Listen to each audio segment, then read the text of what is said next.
Hyundai has discreetly given its 3-year-old Bayon a facelift, introducing subtle cosmetic changes that include extending the full-width light bar feature to connect the razor-slim daytime running lights on the nose.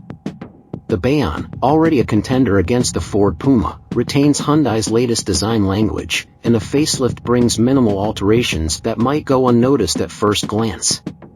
The front end now boasts a full-width light bar connecting the slim DRLs, a feature found in newer Hyundai models. Subtle modifications to the bumpers and grille have reduced the body-colored plastic, introducing a more sophisticated black finish that contributes to a wider front-end appearance, as initially hinted in spy shots. Similar discrete adjustments are observed at the rear, where black plastic elements and reshaped reversing lights in the bumper enhance the overall aesthetic. Hyundai offers 4 new paint colors for those seeking a more distinctive post-facelift look. Inside, the Bayon already boasted a tech-forward feel with a standard 10.25-inch digital instrument cluster in select markets. However, the 2024 model standardizes the 10.25-inch infotainment screen across the range, providing a seamless digital experience.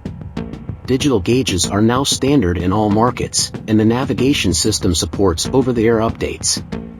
While the facelift doesn't bring specific details about powertrains, it suggests continuity with the existing 1.0-liter 3-cylinder turbocharged engine options.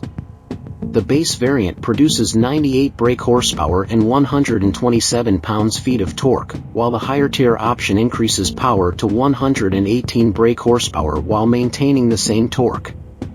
Although pricing and the European on-sale date remain undisclosed, the current Bayon starts at £21,570 in the UK.